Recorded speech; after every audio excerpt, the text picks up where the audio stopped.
నమస్తే. కొన్ని రోజుల నుంచి చూస్తున్నా ఈ రేవంత్ మన ప్రియతమ ముఖ్యమంత్రి కిషన్ రెడ్డి గారి మీద పడి ఏదో అంటా ఉన్నాడు. మోడీ గారు మంచోడట, కిషన్ రెడ్డి గారు చెడ్డోడట, కిషన్ రెడ్డి గారు దేనికో అడ్డం పడ్డాడట. దేనికి అడ్డం పడ్డాడు చెప్పు, ఎట్లా అడ్డం పడ్డాడు చెప్పు. నువ్వు పోయి ప్రధానమంత్రి గారు కలిసి వచ్చినావు కదా, నీ ఆఫీసర్లు నాకు అప్పచెప్పు, కిషన్ అన్న ఎంబడ పెట్టుకుందాము, నేను తీసుకొని పోతా.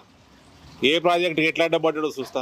నువ్వు నీ ప్రాజెక్టులకి నువ్వు ఇవ్వాల్సిన ల్యాండ్ ఇస్తున్నావా సక్రమంగా, నువ్వు పెట్టాల్సిన నీ షేర్ ఆఫ్ ఫండ్స్ పెడుతున్నావా రాష్ట్ర ప్రభుత్వం నుంచి, రాష్ట్ర ప్రభుత్వం నుంచి చేయాల్సిన ఫార్మాలిటీస్ ఏమని అన్ని చేస్తున్నావా, అవన్నీ చేయంగా నరేంద్ర మోడీ గారు ఏమి ఇస్తలేరు, కిషన్ రెడ్డి గారు ఏం అడ్డం పడ్డారు చూద్దాము. తేల్చేస్తే అయిపోతుంది కదా, ప్రజల ముందర స్పష్టంగా పెట్టేద్దాము.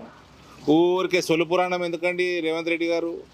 కిషన్ రెడ్డి గారి కంటే ఈయన చిన్నోడు, ఈయన ముఖ్యమంత్రి అయిపోయిందనే ఆయన అంటుందట. నేనైతే నీకంటే చిన్నోని కదా రేవంత్. నువ్వు ఎప్పుడు చల్లగా ఉండాలి, నువ్వు మంచిగా పరిపాలన చేయాలి, నువ్వు సక్సెస్ఫుల్ ముఖ్యమంత్రి ఉండాలని నేను కోరుకుంటా కదా. సరే అందరం పోదాం నీ టీంని పంపి కిషన్ అన్న నేను రిక్వెస్ట్ చేసుకొని నేను తీసుకొచ్చుకుంటా. పోయి మోదీ గారి దగ్గర ఈ దేశంలో ఏ రాష్ట్రానికి కూడా నరేంద్ర మోడీ ఎక్కువ చేయడు తక్కువ చేయడు, ప్రపోర్షనేట్గా అన్ని దేశమంతా ఒకటే తీరు చూస్తాడు ఆయన. రొటీన్గా అయ్యే ప్రాజెక్టులు, రీజనల్ రింగ్ రోడ్ కానీ, నువ్వు మూసీ ప్రక్షాళన అంటున్నావు కదా, నీ డిపిఆర్ వ్యవహారము నువ్వు ఏ రకంగా చేద్దాం అనుకుంటున్నావు, అవన్నీ డీటెయిల్స్ అని నీ ఆఫీసర్లు అప్పచెప్పు. తప్పుల తడుకుంటుంది చూడకంటే ముందే చెప్తున్నా. పనికి మళ్ళీ రాజకీయం చేసుడు, సొలు పురాణం రాజకీయం చేసుడు, ఇవన్నీ చేసుకుంటా ప్రజల్ని మభ్యపెట్టుడు తప్ప ఏమీ లేదు. నువ్వు చేసిన వాగ్దానాలు ఏమైనాయి, దానికి డబ్బులు లేవు, అది ముందుకు పోతలేవు, ప్రజలు తిడుతున్నారు, కాంగ్రెస్కి వ్యతిరేకం తయారవుతున్నారు. తెలంగాణ మొత్తంలో మహిళలందరూ కాంగ్రెస్ వాళ్ళు వస్తే చీపుర్లు పట్టుకొని సిద్ధంగా ఉన్నారు ఊళ్ళల్లో.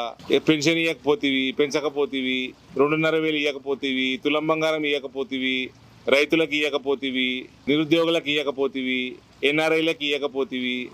నువ్వు చేసిన వాగ్దానాలన్నీ వీగినాయి, అవేం మాట్లాడతలేవు. కానీ ఊరికే సొల్లు రాజకీయం చేస్తూ ఉన్నాడు. క్లియర్గా స్పష్టంగా చెప్తున్నా, నీకు ఎక్కడ ప్రాజెక్టులు ఆగినాయి, ఏ ప్రాజెక్టులు ఆగినాయి, నీ ఆఫీసర్లు అప్పచెప్పు. నువ్వు పోయి ప్రధానమంత్రి గారు కలిసి వచ్చి నీ ఫార్మాలిటీ చేసుకుంటావు, సంతోషం. నీ ఆఫీసర్లను అప్పచెప్పు, కిషన్ రెడ్డి గారిని నేను తీసుకుంటా, నేను కోఆర్డినేట్ చేస్తా, పోయి తెచ్చుకుందాము. 40 ఏళ్ళ